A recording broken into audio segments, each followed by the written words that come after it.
নমস্কার বন্ধুরা, ঝর্ণা কিচেন সবাইকে স্বাগত। আশা করি সবাই ভালো আছেন। আজকে আরেকটি রেসিপি নিয়ে আসছি। আজকে তৈরি করব জেলি মিল্ক পুডিং। আজকে খুব সহজেই তৈরি করব জেলি মিল্ক পুডিং।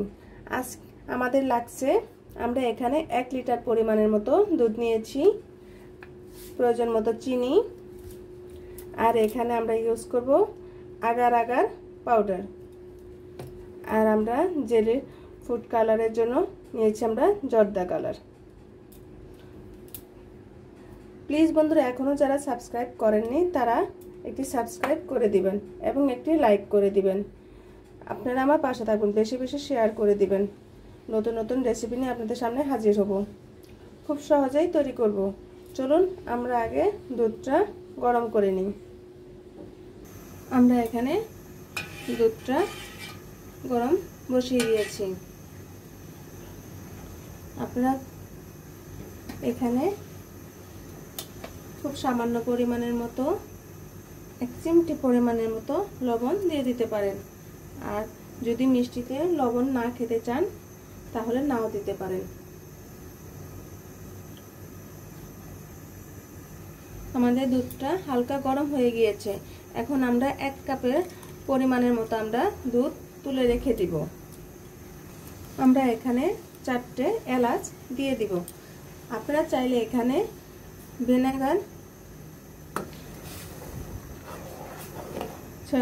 আপনারা চাইলে এখানে ভ্যানিলা ফ্লেভারও দিতে পারেন, কিন্তু ভ্যানিলা ফ্লেভারের থেকে আপনি যদি এলাচ দিয়ে দেন তাহলে ওটার টেস্টটা আরো বেশি হয়।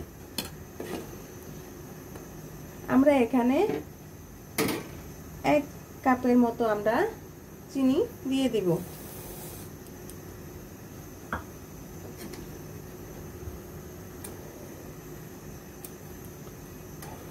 অনেকে বলেন যে পুডিং জমে না।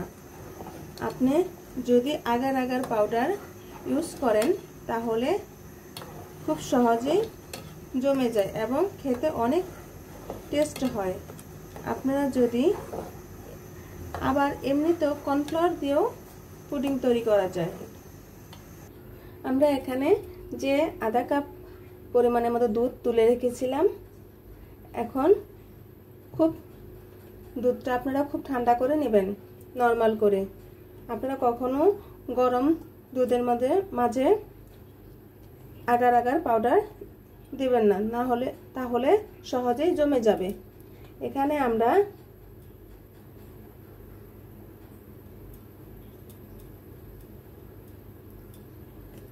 এক চা চামচ পরিমাণের মতো আগার আগার পাউডার এখানে দিয়ে দিব, কারণ আমাদের এখানে দুধের পরিমাণটা একটু বেশি, সেজন্য আমরা 1.5 চামচ পরিমাণের মতো আমরা এখানে আগার আগার পাউডার দিয়ে দিব। এখন ভালোভাবে গুলিয়ে নিতে হবে।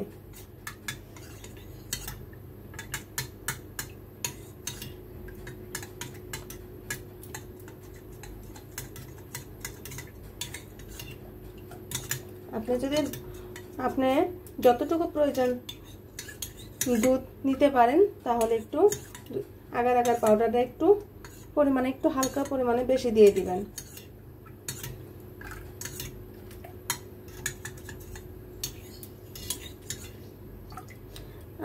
আমি এখানে 1 লিটার পরিমাণের মতো দুধ নিয়েছি, সেজন্য এখানে 1.5 চা চামচ পরিমাণের মতো আগার আগার পাউডার নিয়েছি।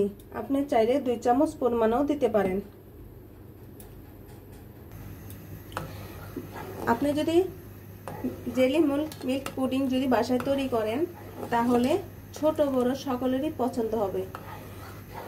এতটাই টেস্ট হয়, এতটাই দেখতে যে সুন্দর, আপনি বাসায় যখন তৈরি করবেন তখন আপনি নিজেই বুঝতে পারবেন। আমরা এখন ছাঁকনির সাহায্যে এই যে এলাচগুলো তুলে নিব, না হলে যখন দুধটা বসে যাবে তখন পুডিংটা খাওয়ার সময় দাঁতে কামড় লাগলে এলাচটা ভালো লাগবে না, এজন্য তুলে ফেলে দিব।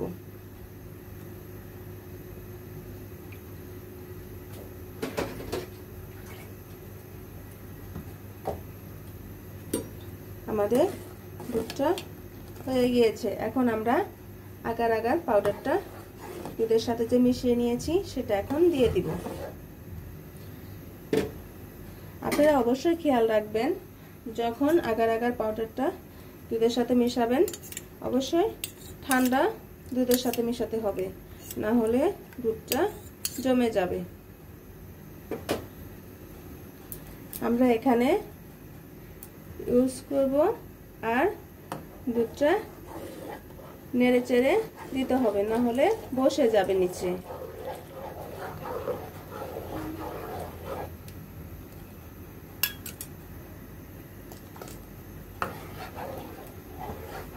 এখন ভালোভাবে ফুটিয়ে নিতে হবে, দেখবেন দুধটা ভারী হয়ে যাবে, খুব সহজেই তৈরি হয়ে যায়।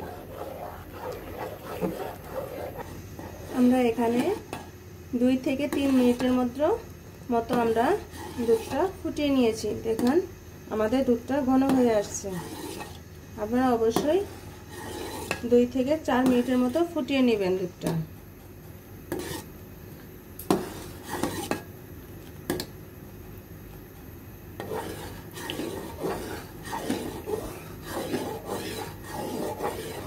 আমাদের দুধটা হয়ে গিয়েছে,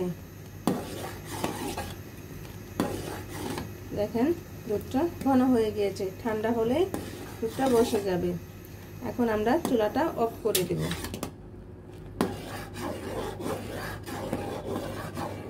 আপনারা যে পাত্রে ঢালবেন সেই পাত্রের মধ্যে গরম গরম বসে দিতে পারেন। এখন আপনারা চাইলে এখানে ছেঁকে নিতেও পারেন।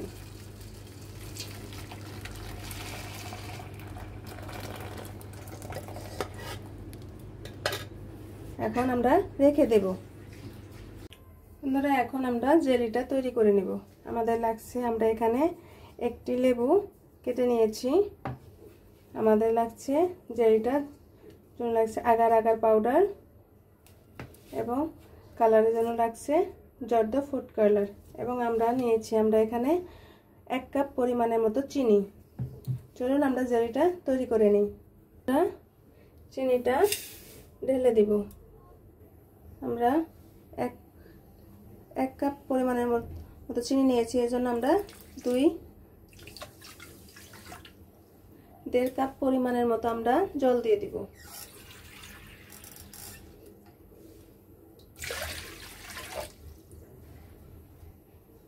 আমরা জলটা দিয়ে দিয়েছি।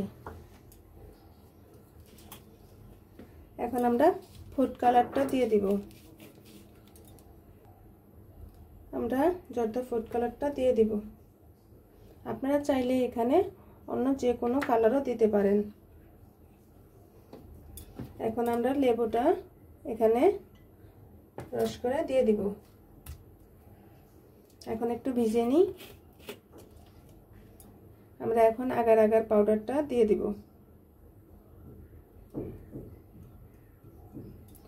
আমরা এখানে 2 চা চামচ পরিমাণের মতো আগার আগার পাউডার দিয়ে দিব।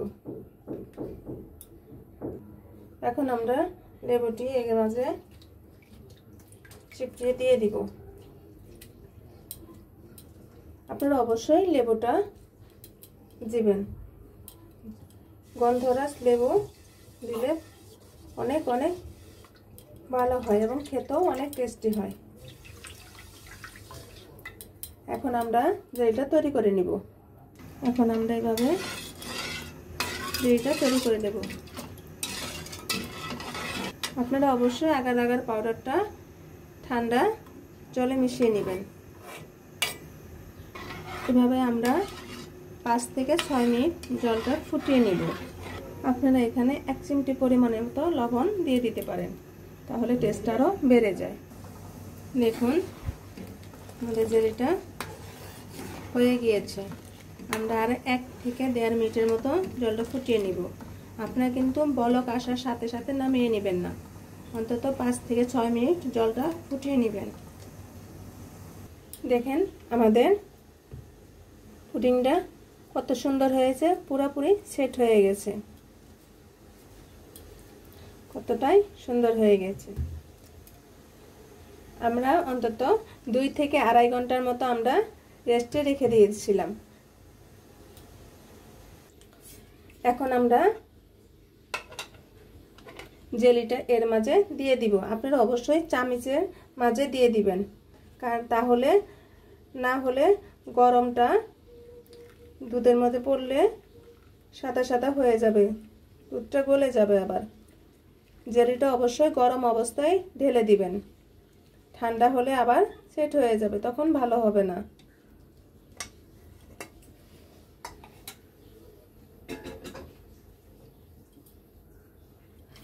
এখন চামচের সাহায্যে এভাবে একটু ভাগ করে দিবেন, যাতে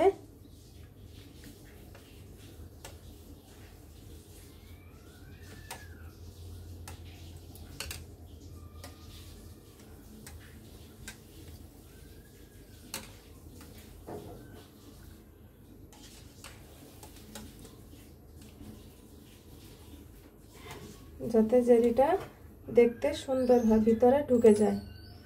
এখন আমরা রেস্টে রেখে দেব।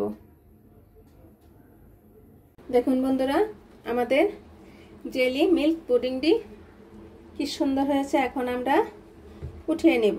হাতের চাপ দিলে এভাবে উঠে আসবে, এবং আপনি চাইলে এভাবে ছুরি দিয়েও রাউন্ড হিসাবে কেটে নিতে পারেন,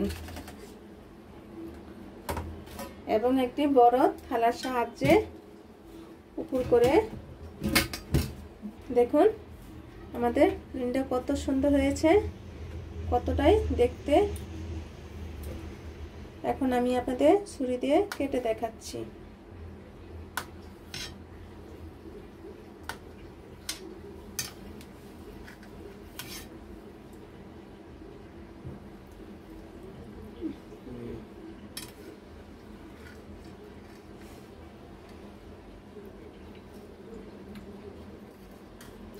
জাস্ট ওয়াও, দেখেন কি সুন্দর হয়েছে।